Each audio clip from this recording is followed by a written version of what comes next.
Hi everyone, this is Sophie and I'm currently at Kechara Forest Retreat, Bentong, Malaysia. And I will continue reading from the 50 stanzas on the spiritual teacher. We will start from stanza 40. If you are requested to perform a consecration and initiation into a mandala or a fire offering ceremony, or to gather disciples and deliver a discourse, you may not do so if your spiritual teacher resides in that area, unless you receive his prior permission. Stanza 41. Whatever offerings you receive from performing such rites as the consecration known as opening the eyes, you should present all this to your spiritual teacher. Once he has taken a token portion, you may use the rest for whatever you like. Stanza 42. In the presence of his teacher, a disciple should not act as a spiritual teacher to his own disciples, and they should not act towards him as their spiritual teacher. Therefore, before your own teacher, stop your disciples from showing you respect, such as rising when you come and making prostrations. Even when you have become a spiritual teacher yourself, you must still keep your wholehearted commitment to your spiritual teacher. If you are requested by your own disciples to give an empowerment, a discourse, or so forth, and your teacher resides in the same area, you should ask him first if he can give this in your place. If your teacher cannot, then only with his approval may you perform such ceremonies yourself. If your spiritual teacher lives far away, you should write to him for permission to accept a disciple or give any teachings. You should not act independently with pride, as if you were a great and holy master, but always in deference to his advice. Especially in the presence of your teacher, you must not allow your own disciples to show you respect. You must at all times be humble. Therefore, any offerings you receive should be taken to your teacher as a sign of your respect. He will take a token and then give them back. He has no greed for your offerings, but you must always have him foremost in your mind. Once Rechungpa was living in the same town as his teacher, Jetsun Milarepa. As he was noted for being very handsome, many devotees came to see him and presented him with a great deal of offerings. He thought, if I have been given so many offerings, then surely my teacher has received at least 3 times as much. He went to his master and said, "Didn't we receive a lot of offerings today? Let us share them with all the disciples." But his teacher showed him that all he had been given that day was a piece of meat, a cheesecake, and some butter. Rechungpa felt very embarrassed that he had received more offerings than his teacher, and told him he would leave town immediately. He asked permission to go to Lhasa to see the famous Buddha image. Jetsun Milarepa replied, "If you see your teacher as a Buddha, what use is it to look at a statue?" He then asked if he could visit an ancient monastery at Samye. Again, his teacher answered, "When looking at the spectacle of your mind, what use is it to see a building?" A third time, he requested to make a pilgrimage to Lodrak, where his teacher's master, the great translator Mapa, had lived. His teacher only said, "If you meditate on my master's teachings, what good is it to see his house?" Jetsun Milarepa told him not to try too many things, but to go into meditational retreat in order to gain more confidence in his practice. And this is what Rechungpa did, for he realized that it is not proper for a disciple to receive more respect and offerings than his spiritual teacher. Well, as you can see, that Rechungpa got more offerings than his guru, which in other words, it's quite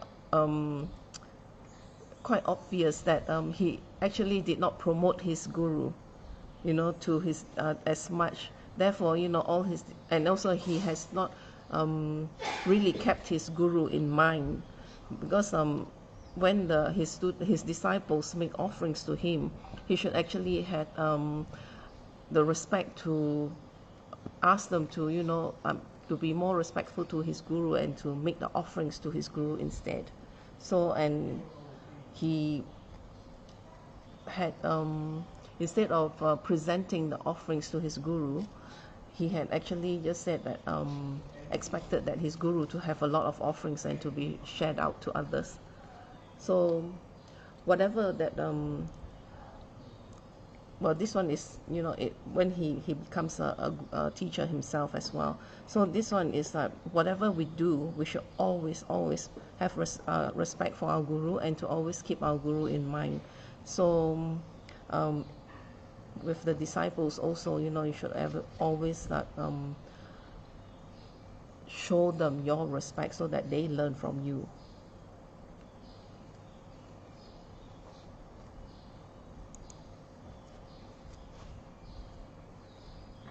Right, stanza 43. Whenever you make an offering to your teacher, or whenever your teacher represents you with something, a disciple with sense will present and receive this using both hands with his head slightly bent.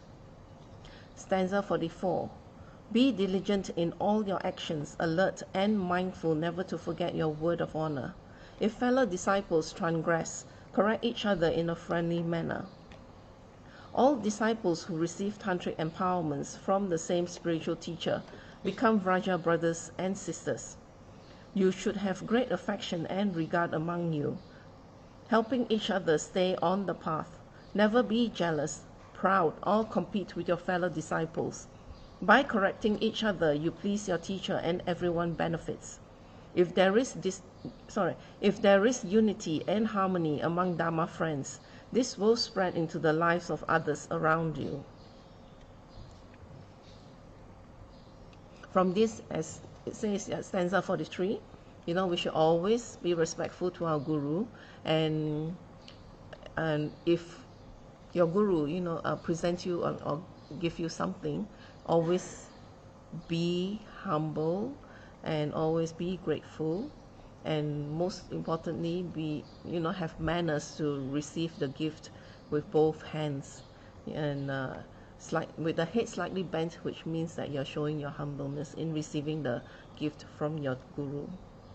And also we should always be alert and be mindful of ourself, and since when we take refuge, or when we are the disciples of our guru, all of us are considered as Vraja brothers and sisters, and we should never be jealous or compete with each other or be proud, even if the guru were to praise or anything, because first and foremost you must remember the guru is our Buddha, and he has equality for all of us.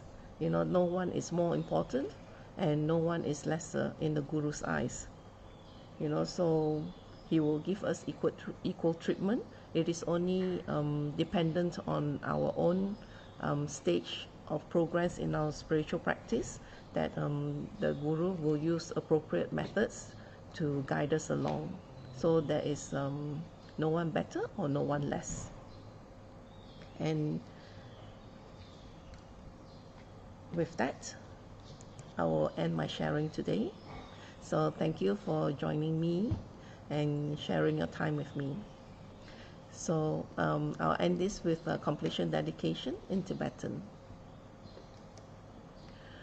Yang Jup Sen Jorim Boshe, Make Panam Geishi, Ke Panam Pame Payang, Goni Gondu Pewashu, Toni Towarim Boshe, Make Panam Geishi, Ke Panam Pame Payang, Goni Gondu Pewashu, Dasojini Sapage Wadi, Tantan Troa Gunaga Padang, Jepa Jesu Los and Trapai, Tamping Imporin to Sa Se Sho, Ke Wakuntu Yandalamada, Drami Choki Palalo Choche, Sadam Nangi Yote Razone, Doji Shangi Opangatusu, Ge Wadi Yududa, Lama Sangyo Druyone, Drewa Chikamalupa, de sala go pashu joki kyo ko sunga pa chosu namba pe wala ge kisama siwadang tungki malu sangwasho dadam sungi de sandan trewa songi latene ge walo santrapai tampa yo riva gyushi ni modele sendele ni mingunyan dele shi ni sentatu dele pa koncho sungi jingi lo koncho sungi ngotuso koncho sungi trasi sho Jesu lama kusen rapting ching lam katrini chochu ke padang lo sam tempe dro me sap sungi dro e mun sa tatu ni yu shi gangwe rawe ko we shin kam de pendan de o malu go ne charan ze wan ten sing get so shape shi de baru den yu shi hum tom pe ngot ru malu pa den de dala sal du so ko dan den pa long chot na ke pa so shik shuk ten sel. Thank you. See you.